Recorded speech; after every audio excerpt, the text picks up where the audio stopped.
Hello everyone, this is Dr. Houck, your professor for Religions of the World, your summer course.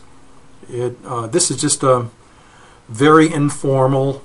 I'm not going to take a lot of time polishing it or whatever, so please excuse the quality. But our course officially begins Monday, June 6th. But I'm just trying to get ahead on everything to give you a chance to get a head start. You'll see that the entire course is open. The writing assignments, however, will be open for 7 full days. But all the materials are available all semester. So you can go as far ahead as you want in regard to reviewing the materials. I'm going to open the first assignment a little bit early. In fact, today's Thursday. I'll open it a week from tomorrow, which will actually give you about 10 days on the very first writing assignment, just so you can get a head start on things. Alright, I have like a little checklist here I want to go through. Now, you do have introductory videos and introductory materials that you certainly need to be reading over, but there are just a few things I wanted to just quickly kind of throw at you to get you ready to go. First, order your books. You've been sent information about that. The information is posted on Moodle. Order your books just as soon as you possibly can. In regard to the primary textbook, the Fisher textbook, I would order the oldest edition possible because it'll be the cheapest. You do not need to have the CD. So, for example, the 7th edition is fine, and you can buy them for almost nothing. I think, didn't I say in my email somewhere, a message I sent you that you could probably get all the books for this class for less than $30 or $40 total. All right, because that's important for me to keep book prices down. Make sure you read over all of the materials on Moodle and the instructor's supplemental syllabus before you ask questions, because every semester I find myself having to address issues that were already noted or discussed in these materials. So please, before you fire off questions, please make sure that you've gone through all the materials, because I can guarantee you, after having taught this course for about 3.5 years now, the online version, I can almost guarantee you that any question you have will be answered in those materials. So please do that first. And then if you have a question, go to the Ask Questions Here link, click on it, post your question, because that way everyone else will have the opportunity to see the question and the answer. Of course, if you have something that's more personal, if you got a personal issue of some sort, then you can email me directly. All right, in regard to the readings, please don't forget, I want to emphasize this. This has traditionally been a 16-week full semester course, and I've taught this course for years and years and years. I created the course, and I'm the only one that's taught this course here at OLOL College. About a little over 3 years ago, they asked me to create an online version of this course. And that involved taking a 16-week course and basically collapsing it down into 8 weeks.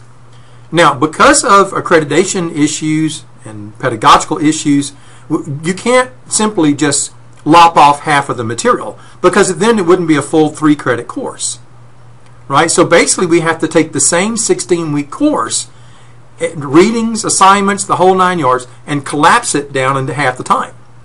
So while it may seem like you're a bit rushed and there's lots of reading, remember, you're doing it in half the time that ordinary students have. Also, too, you need to factor in the fact that you're not in class 3 hours a week, or for summer school it'd be even more. Right? So you need to factor that in. Now, I think I've done a pretty good job of adjusting the workload over time. This is probably maybe the 10th or 11th or 12th time I've taught the course. I've made lots of adjustments in it, and I've got it down pretty much to where I want it, and I'm not going to make any more changes for the time being. But I think you can find that if you carefully plan, then it won't be much of an issue. I would actually, if it were me, I would sit down with a calendar before I do anything else. And I would start writing up a work plan. I would have a calendar in front of me, with all of the assignments noted on it, when readings are due. In regard to the readings, you're going to have to do a book review. But if you look carefully, you'll see, that involves reading a book. But if you look carefully, you'll see that I posted that really all I require is that you read the first 2 and the last 2 chapters of the book and just skim what's in between. So that reading assignment is not overly cumbersome, I don't think, for the book review. You're also going to read 3 chapters out of the Buddha paperback, which is not too bad. And then there's another little paperback, the Tao of Pooh, which is really just a really easy read. Almost anybody can finish it in 2 afternoons. It's a real thin little paperback of Winnie the Pooh stories geared to the principles of Taoism.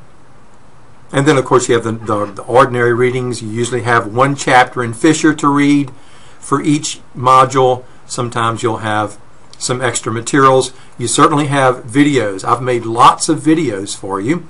The videos that I've produced and published for you on YouTube. And in fact, you will find that a lot of the material you need, if not all the material you need, for many of the assignments is right there somewhere in the instructor's YouTube videos. So keep that in mind. All right, in regard to success on written assignments, they are 40 points each, so they're not insignificant. Here's some things you need to keep in mind. Formatting. Formatting requirements are clearly laid out in the instructor's syllabus and in the grading rubric. There are grading rubrics, by the way, for written assignments as well as the book review. Please read them carefully. I follow them. Formatting: Times New Roman, 12-point font, double-spaced. Okay. Please do not forget to put your name on your paper. Next, proofread. Proofread, proofread, proofread. Don't submit an assignment with glaring grammatical errors, because to me that just reflects the fact that there was a lack of effort on your part. Right? So take time to proofread. The best way to do this, being a person who's published 3 books and lots of articles, I'll tell you the best way to do this is to try to complete your assignment a couple of days before it's due, set it aside, and then maybe a day later or 2 days later, come back to it with fresh eyes and read a hard copy. I say hard copy because you'll be surprised how much you'll pick up on a printed copy of text versus reading it off your computer screen. So those are just some hints. And if you give your paper a very good proofreading, I guarantee you that will probably save you 40, 50, 60 points throughout the semester. Please answer the question asked, and no superfluous filler, please. If you want to go off on a tangent, that is okay as long as this tangent is somehow relevant to the question. Okay, but remember, stay focused on the question. So a classic example in this class, in Module 2, you're going to have a question about the openness of Hinduism. And time after time after time, I find myself writing on their papers, on the students' papers, interesting facts about Buddhism, but what about the openness issue? Right? So in other words, stay focused on the question. Review all the materials before you begin actually writing your assignments. Okay, so review all the videos, all the documentaries, do all the readings before you begin doing the assignments. The assignments are written such that I can tell whether or not you've actually done a careful review of all the materials. And if there are things missing that you had access to, then that's going to result in a point deduction. Submit your writing assignments on time. There shouldn't be much of a problem. They're all You have the whole semester in front of you. Every date, there's calendars provided in 3 or 4 different places regarding due dates. You don't want to lose points because you're not turning work in on time. And then finally, listen to the feedback. I do audio feedback on all of your written work, and I send it to you within a week of the due date. Sometimes I have cases where students don't actually listen to the feedback, and I find them making the same mistake week after week after week.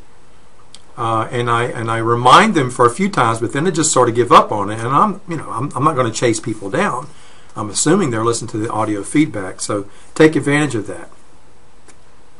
All right, anthropology. Anthropology is a bit unusual to most people because of its approach. But one of the things you're going to have to get used to doing in this class is trying to forget the fact that you were quote-unquote raised as a Christian, or quote-unquote raised as a Muslim or a Buddhist. Or, I believe, because I'm a Christian, I believe. You will never want to write that sentence in this class. Now, certainly, please understand, there's nothing wrong with a person's religious affiliation. Religion is a very important part of people's lives. Of course, as an anthropologist, I understand that. But that is not the anthropological approach. The anthropological approach to religions is culture relative. With culture relativism, no one culture or religion is assumed to be the standard by which others are judged or assessed or evaluated. Right? So in other words, anthropology is pluralistic when it comes to religions. It sees religions in a very functional way. Right? There are 10,500 of them, and to anthropologists, there's nothing right or wrong about that. These are just different ways that people deal with uncertainty, questions of death, finitude, things of that nature. It's not like there's any one that's any better or any worse than the others. One of the primary issues here is that the claims that religions make are largely non-falsifiable, and that's why no one wins a religious argument. It's because there's no data to bring to bear on the issue. So anthropology just stays out of it. We just study religions in their context and leave it at that. Anthropology of religion is agnostic, meaning that it doesn't stake a claim regarding the existence of God one way or the other because it's not relevant to the anthropological study of religion. And it's also data-based. It's data-based, right? According to anthropology, religion is the activity of humans in the real world. And that's what we focus on. As far as what people are claiming about some world that may or may not exist beyond this one, that's not really relevant to the anthropology of religion. Okay, keep those things in mind. Hopefully that'll help you as we go through the semester. If you have any questions about anything, please don't hesitate to contact me.